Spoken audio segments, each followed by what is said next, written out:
तत्र देवताः एहार अर्थ जेउठारे नारीर पूजा करा जाए सेइठारे देवता वास करते। शुभ अपराह्न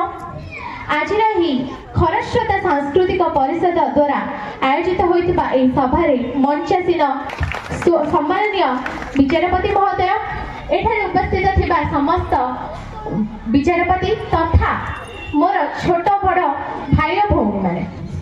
आज एही वितर्कर विषय वस्तु हेउछि संस्कृति संपन्न समाज गठन रे नारीर भूमिका गुरुत्वपूर्ण कि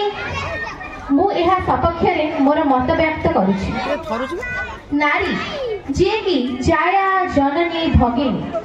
नारी को प्रत्येक क्षेत्र रे गुरुत्वपूर्ण भूमिका शास्त्र पुराण रे दिया हे आछि।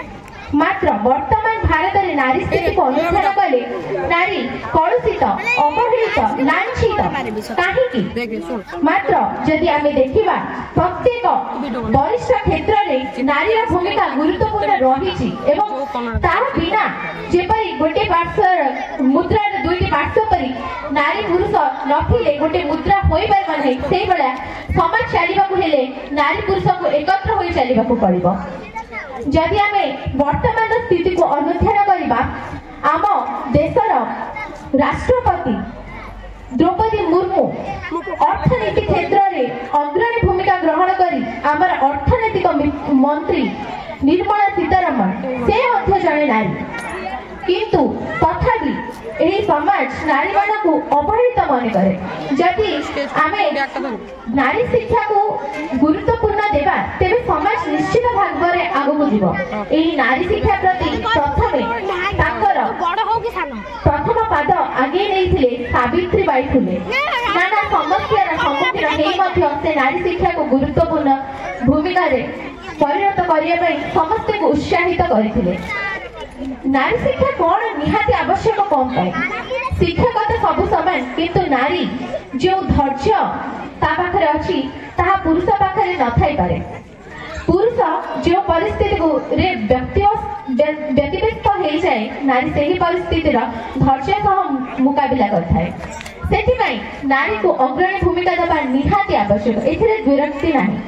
जदि आमे इतिहासर पृष्ठा को तन्न तन्न करी विश्लेषण करिबा ताले आमे पाइबा आमर प्रथम महाकाशचारी से थिले कल्पना चावला। आमे जदि आउ टिके विश्लेषण करि पाइबा ताले आमर प्रथम आईपीएस ऑफिसर मध्य किरण बेदी से मध्य जणे नारी। ताले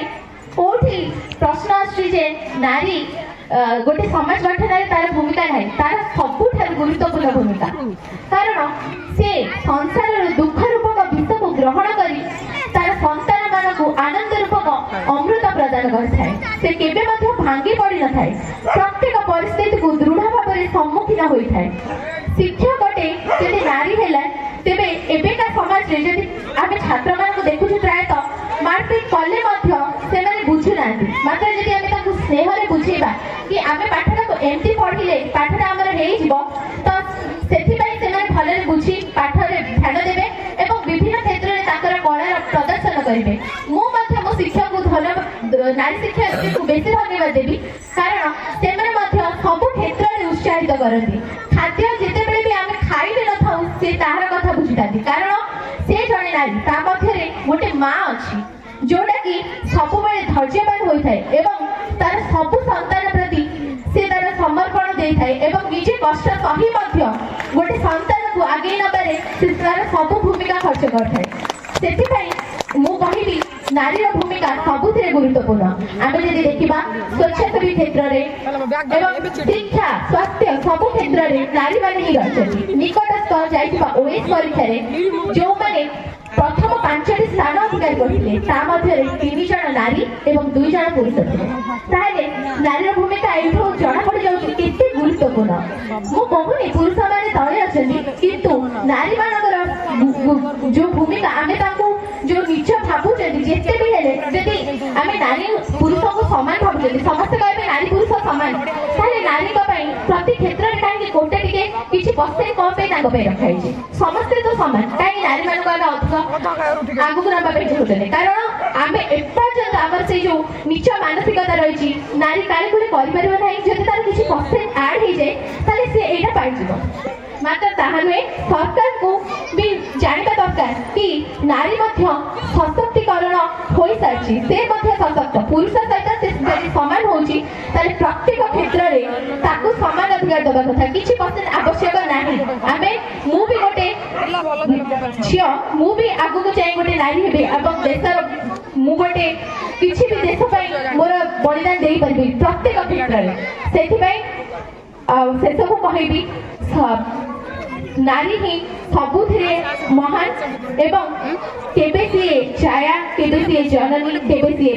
भगिनी एवं से केबे मध्य गृहलक्ष्मी केबे सी निया केबे सी विनाशिनी मात्र सबु बेले से स्नेहदात्री एति कहि मोर वक्तव्य शेष करछि।